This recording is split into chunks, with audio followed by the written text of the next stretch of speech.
There it goes. The abrupt ending always gets us. And here we are again. Welcome, everyone, to the Matt and Matt Show presented by Lazy Lab Hunting Club. You are with us on our YouTube channel. So, with that being said, if you want to support the organization, Lazy Lab Hunting Club, which is a nonprofit, without even spending $1, all you have to do is hit that subscribe button down in the bottom corner of your YouTube viewing screen. Now, with that being said, I got El Presidente, Matt Mitchelson, with me. We are coming off the heels of a very successful first inaugural fishing trip on Lake Erie with the Cleveland Browns. So I wanted to first jump into that, and let's talk through some of the news and notes of what's coming up, what's on the horizon, but just for reference of where we are in the calendar year. Right now, as we record this, we've just kicked off August. It will launch probably a week after the fact. So for everyone's reference, we're 2 weekends off of our first fishing trip with another one coming up very, very soon. It's very exciting times. We also have some podcasts that we've recorded. One that recently dropped with Doc Shauna Springer, which was a great conversation. We got to talk about some unique therapies. We got to talk about how she placed dogs, recipients with service dogs in our partnership with Freedom Service Dogs America. That episode is coming up very soon, as well as I sat down with some of the folks from that organization and talked about their programs, amazing work that they're doing, great partnership that we have there. It's summertime, so we also have an episode about of the Lazy Lab podcast about baseball and how that ties into faith and fatherhood. And really, really, really good conversation that we had yesterday, Matt. A little bit abnormal for us as far as the schedule is concerned, but we had a conversation on a Sunday with special teams coordinator for the Cleveland Browns, Mike Prefer, and that was an awesome conversation. I had a great time on that one, but so much going on with the organization, and I'm glad that we have a chance today to sit down and just talk through all the what's happening. Yeah, Matt, I got to tell you, I mean, I'm so excited, first of all, for being here this morning with you. It's always a pleasure to sit down and chat with you. But you're right. We've got, some incredible shows that we're going to be publishing here pretty soon. I'm so excited to listen to the conversation between yourself and our friends at Freedom Service Dogs of America. If I can touch on that for just 1 second for the viewers, for the listeners, there are dogs available. The best, and I would argue the best service dog placement program in the country is at Freedom Service Dogs of America. How they really do take the time to pair you with the proper dog so that both of your emotions and how you just blend and work together are just it's a beautiful thing. I'm a little excited. I'm a little tongue-tied because I love talking about it. But also the training program, a 3-week training program at no cost to the hero. And so they really do it right, Matt. So for the viewers, for the listeners, if you are in need in that respect, if you feel that you need a service dog or you know somebody in your life that needs that service dog, needs that that very special kind of love and that assistance, please let us know. We're ready our referral program is up and running. We're ready to rock and roll, and we're ready to work with you. So yeah, Matt, that organization, I was really kind of taken aback by like how old they are. They've been around for 34 years. And they do an amazing job. It's not just for veterans, but they also do work with folks with things like cerebral palsy, autism, epilepsy.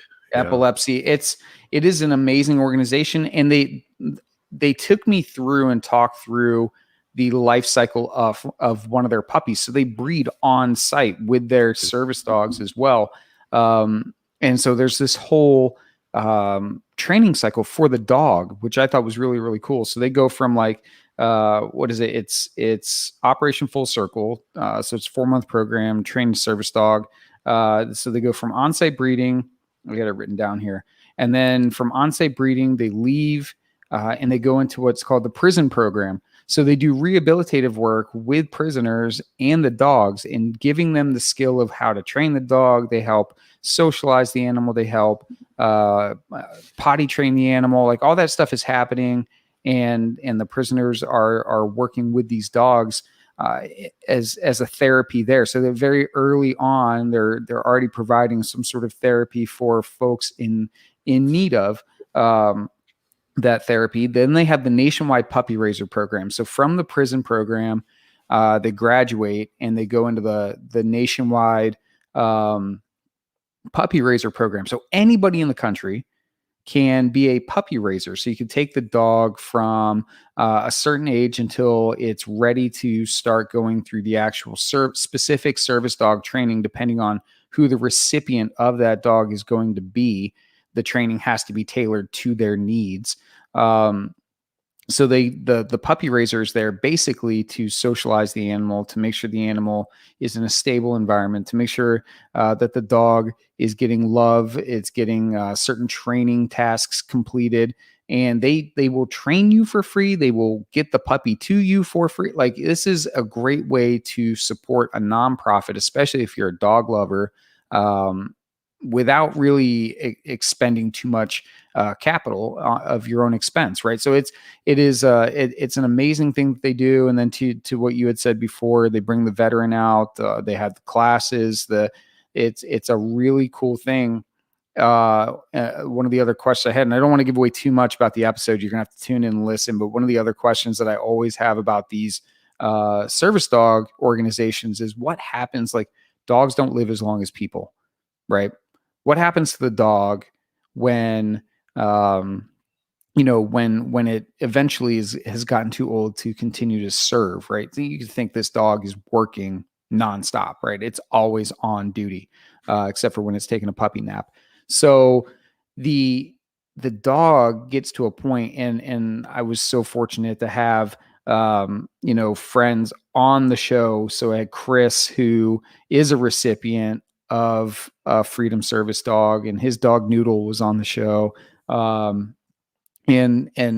they get to a point where the dog retires, and so that dog just has a happy twilight happy twilight years. It sounded kind of ominous. They have 1 year. No, they have a couple years of to enjoy just being a dog, and they're not working anymore. And the Freedom Service Dogs folks put you to the top of the list as a recipient. So you're now being looked at to be paired with another dog to continue, right? So it is a lifetime of service dogs once selected by Freedom Service Dogs to be a recipient. So very, very cool organization. There's a lot more that we got into during the conversation, but those are just some highlights. Really amazing stuff. No, Matt, that was perfect. I love how excited you are about that conversation with Freedom Service Dogs of America. I mean, what a fantastic, amazing organization. So, for the viewers, for the listeners, again, if you do know somebody who is in need, help us show you that love. Let us help, an individual, a hero that definitely requires that assistance. So, yeah, And Matt, that's just it. Shauna did that, right? So Shauna had the opportunity to recommend 12 individuals for service dogs. Another great conversation. And I've had Shauna on a previous podcast before, not the Lazy Lab podcast, but we have had conversations. That show was awesome as well, Matt.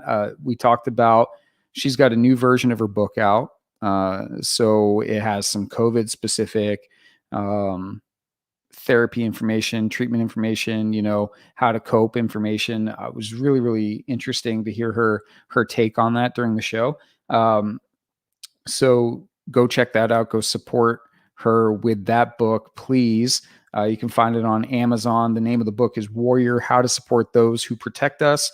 And then we talked a lot about this.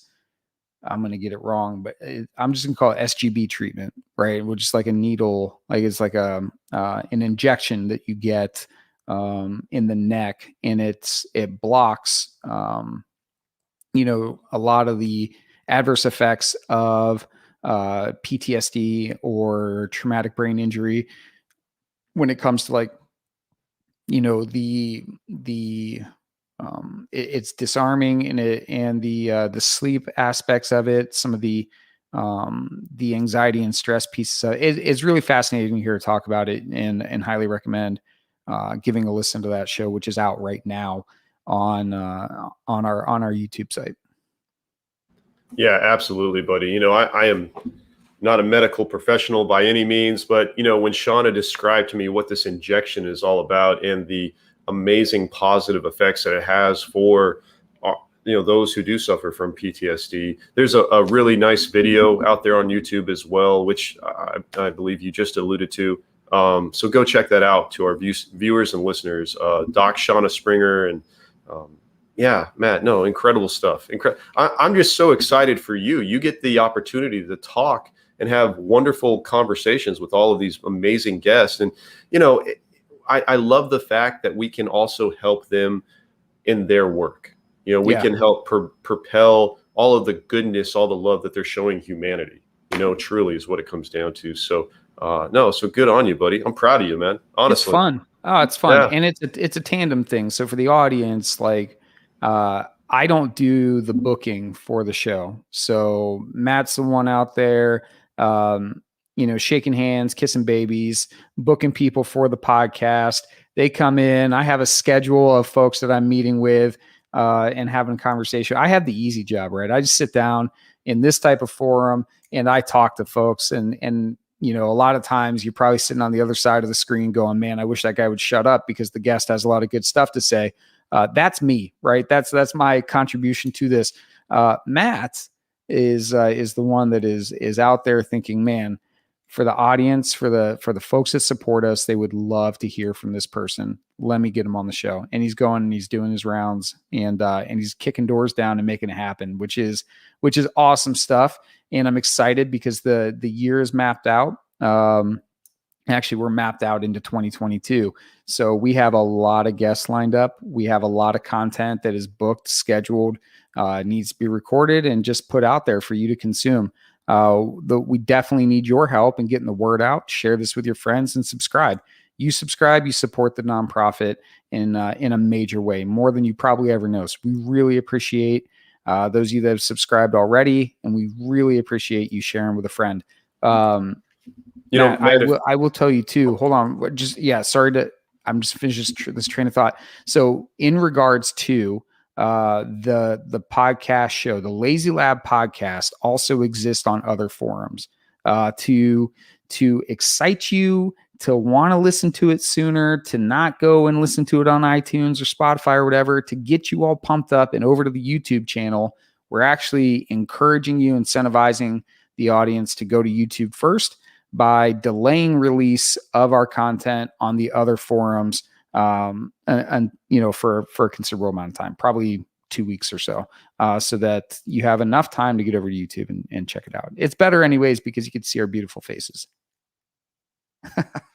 No, absolutely. Matt, no, Matt, no, I totally agree. I think that the beauty about doing this YouTube channel, podcast recording, right, is that you can see the emotional expressions and the sincerity that comes with these conversations. You can listen on iHeartRadio or Spotify, and that's great. And I love listening to the show on those platforms. But I really love seeing, your emotional connection to those guests that you're speaking with. I will say this to the viewers and listeners, in my experience, and I haven't seen this with any other podcast show, but we send Matt and the rest of the Lazy Lab Hunting Club team, what you could call the expeditions and the podcast team, on site to conduct these shows while an event is taking place. So it's very unique from what I've seen from other faith-based podcast programs, as well as hunting and or fishing podcast shows. So we're definitely going above and beyond with this show, with the Lazy Lab podcast, to make sure that every guest has that authentic and that truly, the connection with who we are as Lazy Lab. So I know, Matt, September, you're going back to Premier Whitetail Retreat. I can't wait. It's a beautiful, beautiful place to go and unwind, appreciate the splendor of nature, and it's a special event too, because the animals out there in the woods in Ohio are truly magnificent creatures. They are the antlered animals out there are crazy, huge. Yeah, just I'll just leave it at that. They're humongous. So I'm excited. Yeah, and I will tell the viewers and the listeners here this annual event that takes place in September. I think it's what are we doing, the 16th through the 19th this year, but it Right. takes place at Premier Whitetail Retreat in Ashland, Ohio.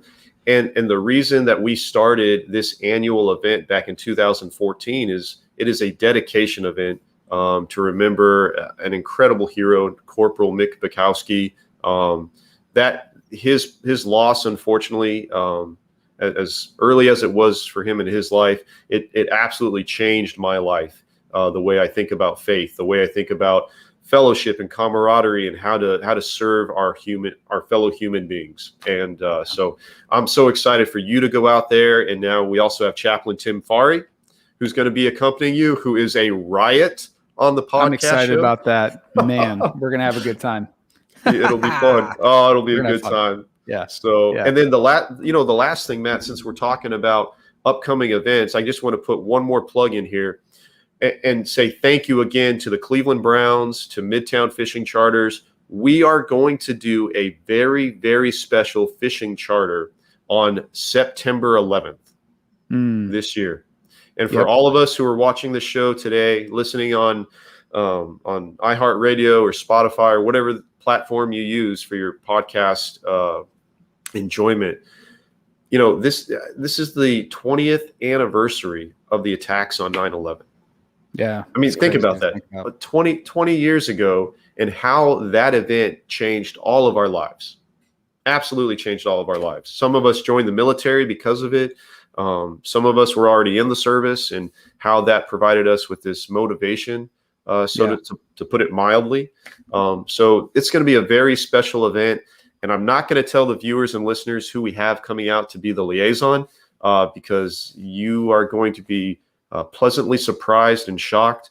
But I'll just leave that for an announcement at a later date. But it is a gentleman who truly is a hero in this country. And so we're excited to conduct this event again with the Cleveland Browns, Midtown Fishing Charters, and this gentleman. So I'm excited.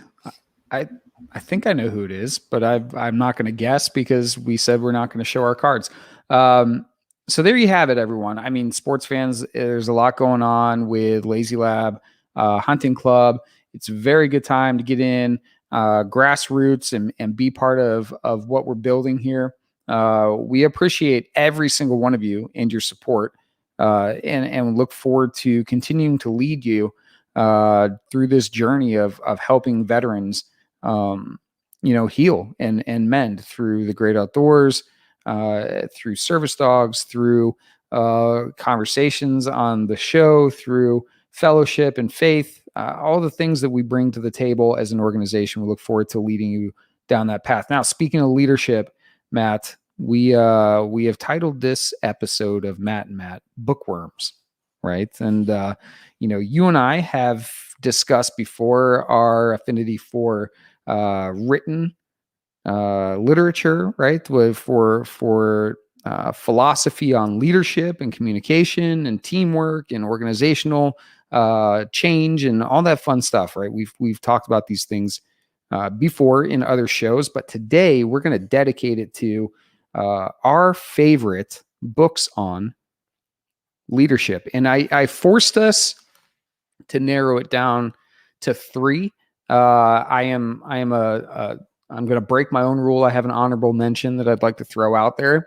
And the reason why it's an honorable mention, Matt, is because it's not necessarily a book on leading others. It's a book on how to lead yourself, or how one individual led themselves, and how, mentally we stand in our own way when it comes to breaking down barriers and pushing ourselves to our potential versus, letting excuses get in the way and hold us back from achieving what we truly think we are capable of achieving, or what we would like to achieve, excuse me.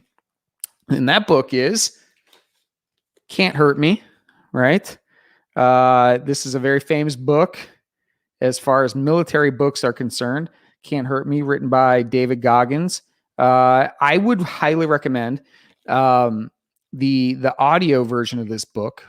It's one of the rare instances, very very rare instances, where I feel that the audiobook version, which is part the narration of the book and part podcast, where David Goggins and his buddy who reads the book for him, his buddy interviews him at the end of like chapters or segments of the book. So you get not just the book itself, but you're also getting his insights into what he was thinking at that time, or why he chose to share that personal story in his book. It is an amazing book, and a lot of you listening or watching right now probably think, yeah, this book is not new. It's been around. I'm just saying, if you haven't picked it up before, you've always been intrigued by it. It is a book of conquering excuses and pushing yourself to a limit beyond what you think you're capable of, and not needing anybody else to do that for you, but finding the courage and strength within yourself to go do that. Right. And that's, it's a means of personal leadership that I think is very powerful that you draw from that book. It's not safe for work if you're listening to the audio version. So if you listen to the audio version, do it on headphones. Don't do it on speakers. David Goggins is not shy about using foul language, so it can be off-putting to folks. But it is a very, very good book, and I would argue that the message is more powerful than the language that is used. Go ahead, Matt. You're up. I'll let you throw a book out there, which is probably one of your three. Sorry that I threw a caveat on there, but I wanted to make sure that book got brought up. No, buddy, that's great. That's great advice. I've read that book before, but I've never listened to the audio version. So that's a good plug. I'm glad you did that. Well, Matt, I love studying leadership. I've been in the Navy for, let's see, in 5 days, since we're recording this on the 2nd of August, in 5 days, I'll hit my 19-year point in the Navy. Smokes. Holy smokes. So we're going to do at least another 4, maybe another 7, God willing. We'll see. We'll see what happens. But yeah, 5 days. Were you like, what was it like being in the Navy when the boats were made of wood?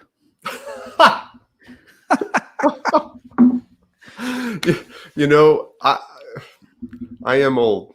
Old. That's why I usually get the high fades to hide the gray everywhere. So, but no, it feels good. It feels good to be in the Navy this long, and everybody knows how much I love the Navy, and I love the fact that leadership is part of it. Right. So when I was a petty officer, I didn't really have any leadership responsibilities, but I got to observe the leadership that was taking place from the junior officer level, the senior enlisted level. And that helps me build my own sense of leadership. But sure, as we've gone along, and we've spoken about this before, I truly believe in the topic or the type of leadership referred to as servant leadership. I think that you have to humble yourself in order to lead people, because you can still learn a lot from your subordinates as you do from your seniors, right? So anyways, the idea of servant leadership is very relevant to me, and I love that. So on that note, one of my favorite books really talking about servant leadership is Lincoln on Leadership by Phillips. You don't say. Everyone I had knows, no idea. I am a book worm. I'm a book nerd. I thank my wife really for that. But I love listening and learning about leadership coming from President Lincoln as well as President Teddy Roosevelt. Believe it or not, an incredible leader. So 2 of my favorite presidents, and as well as their understanding of servant leadership is just so important. So that's one of my favorites right there, Matt. That's a good one. I know you've brought that one up before, so I am not surprised to see it show up on your top 3 list, because we've talked about it before. So I'm going to bring out another one. This is called Radical Candor. Okay. It's written by Kim Scott. And this book is amazing, right? Apologize for some of the language on the book. If you haven't realized by now, I am not put off by foul language. I am very, very big on being super upfront in your feedback to your coworkers, your superiors, your subordinates. Like it does not matter where they are in the organization. I want to tell the truth, right? And I feel like that directness, that feedback, and delivering it with tact, but at the same time with the right amount of edge to it, will push past pleasantries a little bit and get to progress and efficiencies faster. What I have found in my time is that it is definitely, and this book has helped me out with, it's a tough skill to figure out, but people have given me the feedback before that they appreciate that they can come to me and they will get direct feedback. They're going to get exactly what they're looking for, which is my thoughts and feelings on a certain subject that they want my thoughts and feelings on. And most folks know, who have worked with me or for me, or whom I have worked for, is if you don't want that type of feedback, to either preface our conversation with that, or or to just avoid it altogether, because I don't think it is, as a leader, your responsibility to placate to anything and everything. I think it is very important as a leader to be able to direct at times when you need to direct. So if you see something that is going in the wrong direction, or if you see something that's just it's not ever going to be a thing that you're going to approve, or it's never going to be a thing that you're going to implement, like, don't waste that person's time. Tell them, right? If they are speaking, like now I'm saying a lot when I talk, right? Like every now and again when I'm on train of thought, I'll say the word if one of your coworkers, if one of your subordinates, if they do that, you should tell them. I always liken it to if I had something in my teeth, what kind of friend are you? Are you the one that would tell me, or are you the one that wouldn't tell me? Right. And that's what radical candor is kind of about, right? Be the friend that's going to tell someone, hey, you got something in your teeth. And it may be embarrassing in that moment, but it's a whole heck of a lot less embarrassing hearing it from someone that they have built a rapport and trust with than it is for them to do like a presentation and then find out after the fact when they're, washing their hands in the bathroom. That is the premise behind it. And it's part of being a strong, confident communicator. Matt, I'd also add to that. It's also being a nice guy. True. I mean, True. let's if someone comes to you for feedback, you're giving them honest feedback, and they're obviously coming to you because they trust you. And so with trust comes this idea of a strong relationship, a trust, if you will, as well. And trust, if I trust you, I mean, I think you're a great guy. I know you're a great guy. For our viewers and listeners, probably one of the best guys out there. Thank you. Yeah, man, absolutely. And I mean that, that. So no, that's great. I absolutely appreciate the directness, especially in professional feedback. Yeah, absolutely. No, I'll have to check. It doesn't mean I'm not going to cuss someone out or something like that. I'm just going to be no. Hey, look, you say a lot when you talk in presentations, and it makes it seem like you're not confident, which comes off to the listener, the receiver of the information, as you don't know what you're talking about. And so you lose credibility and you sound kind of dumb when you do it, and that's, do you want to sound like that? Or do you want to sound like someone who is confident, that knows what they're talking about and is smart, right? And I think she uses that in the book. If I remember correctly, she talks about, she had a boss that said, hey, you say like, and you sound dumb. So just say it with confidence. Yep. And that was a catalyst for her to write the book, was that she needed to find a way to get to a point in her professional relationships as a leader to have that frankness with the folks that she worked with. Because for her, that was powerful. And no one, like, who would have the courage to say that to a coworker? A leader would, because A they know leader. it's going to make them better, right? So, Well, and I would hope that any coworker that identifies those sort of not misgivings, but like you're saying, well, I just did it. I said, golly. come on, Matt, you sound Come dumb. on. No, I'm just I kidding. do. No, but I would, yeah, no, you're right. I would hope that my coworker would say to me, and that we have that sort of strong relationship to say, hey, Matt, you might want to work on this, or this is something that I'm just suggesting that could be an improvement in the way you articulate yourself in front of seniors, subordinates, so on and so forth. Right. So I did it again. Don't even worry about it. Don't even worry about it. I've said it like 6 times since I brought that up as an example. So it's part of podcasting, really. But if you are giving a presentation on, something that's within your scope at work, and you say a bunch of times. We did this when I was an MTI. I used to have to evaluate other instructors and give them feedback at the end of class. And one of the things that they got evaluated on was the number of verbal distractors they used. Your likes, your uhs. Whenever you're giving a presentation in a professional manner, professional sense, professional environment, you have to be that subject matter expert. And that goes back to your leadership. That goes back to your confidence. Whenever you're speaking to a group of people, you have to be the expert. You're never that individual that is, you may be up and coming and people may know that, but whenever you're public speaking, I love, what is it? Toastmasters organization. Toastmasters. Oh, yeah. They do some great training, but you have to be that SME when you're speaking to a large group. So yeah, I could go on and on about that. What's your next one? Hit us with your next book.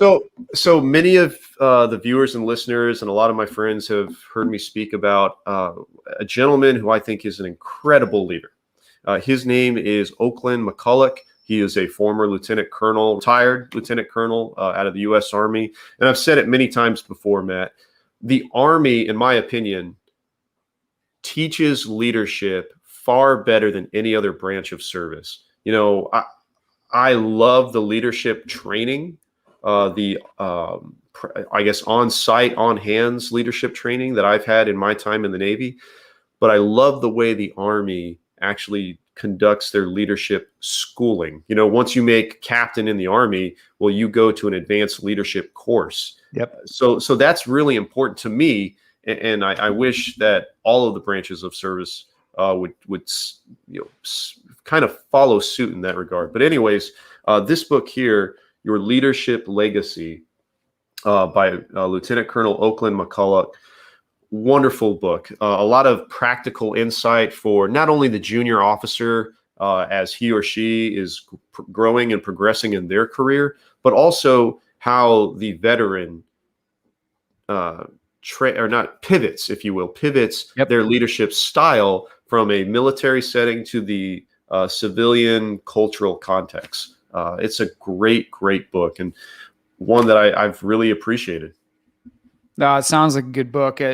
I have one too. I think as for my next one, the leader is not known. Some people are very good leaders, and it's natural for them. It's a muscular reflex, if you will, for them to be a leader, to know to pull the right tool out of the tool belt at the right time. But nobody's perfect. And with that, you need a playbook sometimes. And that's where I'm going to my next one. Everyone should know this guy, Jocko Willink, right? Leadership Strategy and Tactics.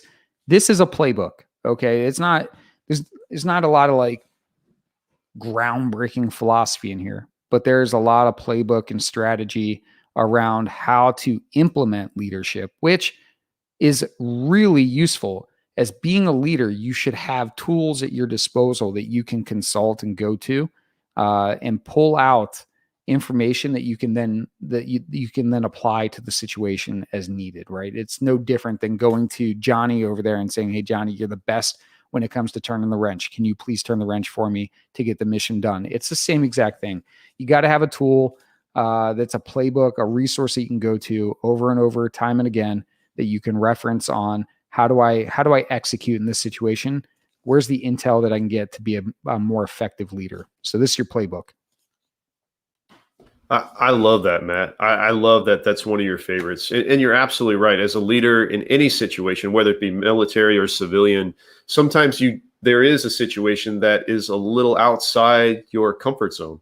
And so having a reference, we do it in the Navy all the time. This is my reference for performing maintenance. This is what I do when driving the ship, so you have to have those references. No, that's a great book, Matt. I guess maybe moving on to my last book for this episode, because we could talk about leadership and what it means to inspire people all day long. I love this. I love this topic of conversation. But with leadership, like you just so eloquently put, it's all about communication. You have to be able to communicate verbally as well as through written word. And, I know in this day and age, a lot of people use American Sign Language also to communicate with their subordinates and their leaders. And that's wonderful. I'm all about it. So communication is big for me as a leader. And this is a book, and I'm going to have to give a little bit of backstory on this. It's called Scripture as Communication. It's introducing biblical hermeneutics. And so for the viewers, for the listeners, I attended seminary at Bethel Seminary, and we got to study what's called hermeneutics. And it's the study of truly understanding the cultural context, the historical context, and the literal context of the Bible. And so as we've seen throughout the centuries, the written word in the Bible has taken on different meanings. Unintentionally to a grand degree, but hermeneutics is understanding the communication that's written within the Bible, right? So this book by Brown, I relate it to leadership because it's a focus on understanding how to communicate through the written word as well as through your verbal skills with subordinates. And so I consider this a leadership tool, just like you were talking about a few moments ago about a reference. So this is one of my favorite leadership tools in how I can be more effective in my communication skills. Love that. It's over here in my book. As you know, I've been moving, but there is a book called, and I'm going to pull it up in my Audible account. So the other one that I have is called The Meaning Revolution. So let me pull this up real quick so you can see it. For everyone, I'll just show you. It is an amazing book. I love this book. I think when you talk about teaching people, I'll pull it up later. I'll show you later. But it's by Fred Kaufman. Okay, so Fred Kaufman is a economist at MIT, Massachusetts Institute of Technology, who has written a book called The Meaning Revolution. When you work with people, you have to help them connect to their meaning, connect to their why. Why am I doing this? What is the purpose here? Meaning Revolution kind of goes into what that means. Like, how do you find that for yourself? I think if you can find it for yourself, the book itself will also equip you with the tools and skills that you can help others connect to their why, right? Hold on. Give me one second. I'm going to grab it. It's probably better that way. Go for it, buddy. And hey, for the viewers, for the listeners, those who are continuing to watch this YouTube episode, thank you again for all of your support. Our leadership conversation here about books and communication, it's so important. Oh, Matt's back. So hey, Matt, go ahead, buddy. I'm back. So it's the power of transcendent leadership, right? It's teaching people, connecting people to their why. Okay, and this is honestly, it's gotten high praise by the folks the CEO that runs LinkedIn. It's gotten huge praise at a number of different organizations, companies as well. Highly recommend this book, Fred Kaufman. It kind of changed. Like, I read this book, Matt, when I was transitioning out of the Air Force, and the amount of help that it provided me at that time, and just understanding like, what am I about? What do I want? Like, how do what is my why? What is my purpose? And connecting that to whatever it is I was doing at that time. Like that book did a huge service to me as far as my transition, and it led me, as a very good leadership book for me. I would always recommend that to folks. He did another book called Conscious Business, but this one is by far his best work, and I highly recommend it to everyone. So it's called The Meaning Revolution: The Power of Transcendent Leadership. I really strongly urge you to go check it out. If you haven't read it before, read it this week. Make it the book that you read this month, August. Read this book.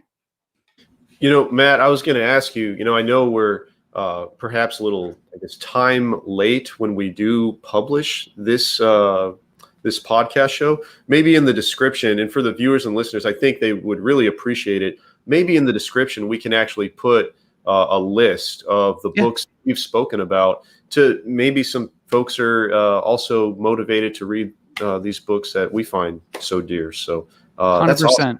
Oh, that'd be great. Yeah. No, I'll put that in the description.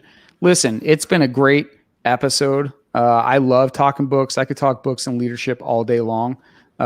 Just as I know you can. Maybe we'll do an episode that way one day, where we just talk about books and leadership.